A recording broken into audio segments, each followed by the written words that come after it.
Nous allons donner la parole au ministre de l'économie, du plan et de la coopération. Monsieur Abdourahmane Sarr, vous avez la parole.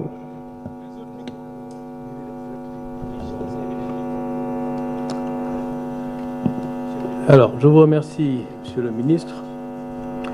Mesdames, Messieurs les représentants des médias, chers compatriotes, Mesdames et Messieurs, comme mon collègue ministre des Finances et du Budget vient de le dire, le Sénégal s'est engagé dans une ère nouvelle de transparence et de vérité, car rien de durable ne peut se construire dans le mensonge. Nous étions ici, il y a quelques mois, pour vous faire l'économie du rapport de l'Inspection générale des finances que le ministre des Finances et du Budget avait commandité par la volonté du chef de l'État et du Premier ministre de redresser le pays à partir de la vérité. L'audit de la Cour des comptes a confirmé ce qui avait été dit avec une ampleur plus grande sur les déficits et donc sur la dette qui a été accumulée ces dernières années. Cette dette était à 99,7% du PIB à fin 2023. Beaucoup de dépenses ont été engagées en dehors des circuits budgétaires normaux et sans autorisation parlementaire.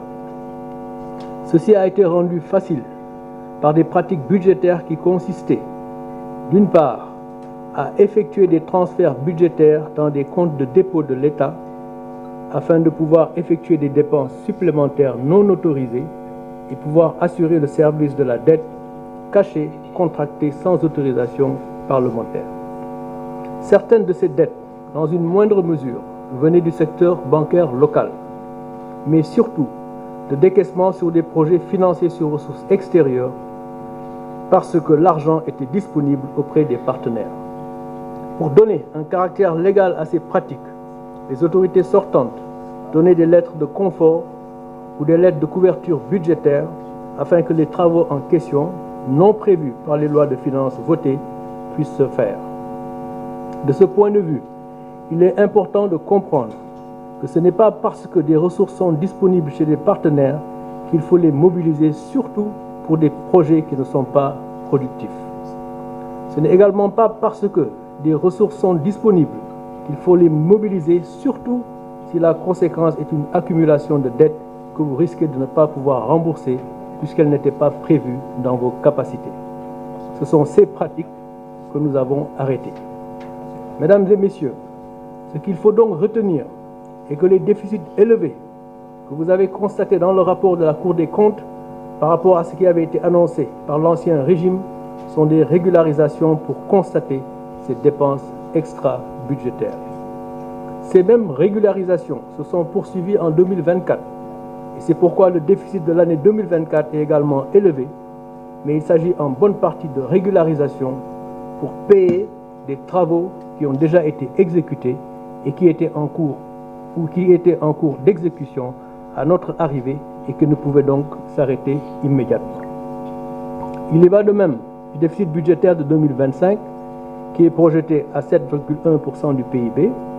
Ce déficit sera ramené à 3% du PIB dans un horizon raisonnable, de telle sorte à réduire également la dette à 70% du PIB, comme demandé par les critères de convergence de l'UEMOA, également dans un horizon raisonnable. Les projets qui seront inclus dorénavant dans le budget seront strictement ceux alignés à la vision 2050 et compatibles avec les lois de finances. Ce message que je viens de livrer est important et mérite répétition.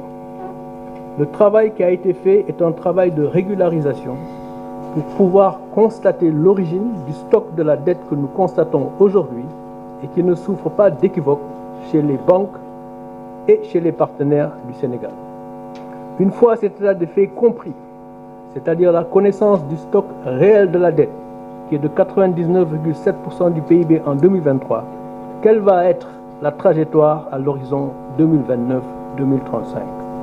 La dette sera ramenée à 70% du PIB dans un horizon raisonnable, comme je viens de le dire. Elle sera donc sur une trajectoire baissière. Nous ramènerons le déficit budgétaire à 3% du PIB dans un horizon raisonnable, de telle sorte que cette trajectoire de la dette soit descendante. À nos partenaires, je voudrais dire que cette trajectoire est crédible car le déficit est déjà presque à ce niveau. Ensuite, la croissance sera forte avec une croissance en moyenne de 6,5%. Elle est déjà au-delà grâce à la production de pétrole et de gaz qui vient de démarrer, confortant la trajectoire de réduction de la dette sur la période 2025-2029 à venir.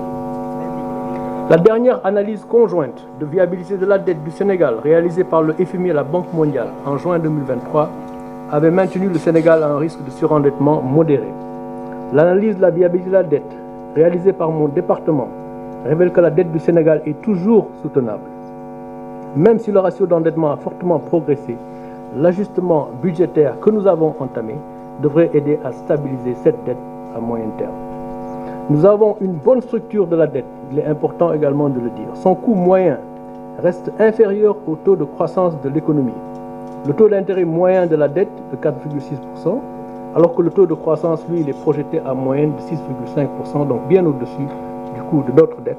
Et c'est la raison pour laquelle la dette sera sur une trajectoire descendante. La nouvelle stratégie d'endettement que nous avons élaborée devrait aider à réduire considérablement l'exposition du portefeuille d'endettement de dette en devise et à améliorer la viabilité de cette même dette. Nous allons attirer les non-résidents sur notre marché en monnaie locale afin d'approfondir notre marché en collaboration avec la Banque centrale dans un environnement de stabilité macroéconomique. Enfin, les résultats de l'audit devraient permettre, comme l'a dit mon collègue, une nouvelle orientation en matière d'endettement avec la fonctionnalisation du Comité national de la dette qui existe déjà et qui a des procédures tout à fait appropriées dont on a fait fi ces dernières années.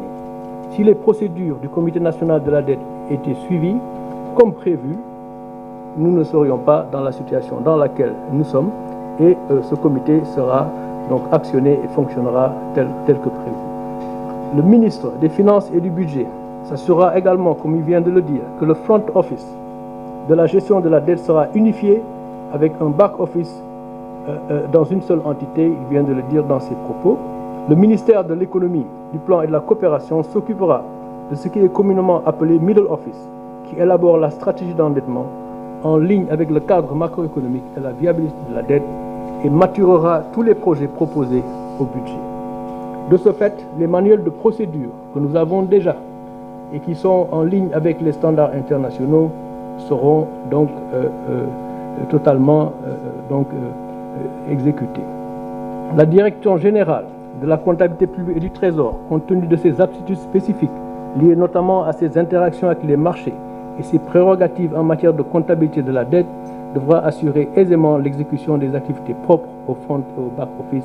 C'est également ce que le ministère des Finances et du Budget vient de dire. La Direction générale de la planification et des politiques économiques s'occupera du middle office, c'est-à-dire l'élaboration des stratégies d'endettement compatibles avec le cadrage macroéconomique. La Banque centrale, elle, sera consultée par les différentes fonctions de gestion de la dette.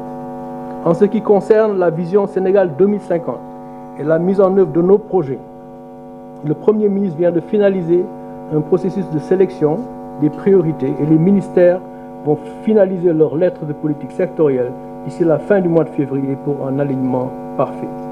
L'avenir sera ce que nous en ferons comme Sénégalais. Si nous mobilisons nos ressources internes par la contribution de tous, en échange de biens et services publics de qualité, la vision 2050 se réalisera.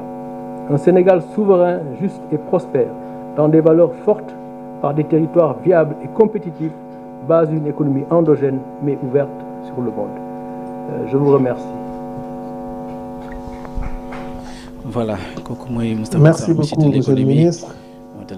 À la suite des ministres en charge des finances et de l'économie,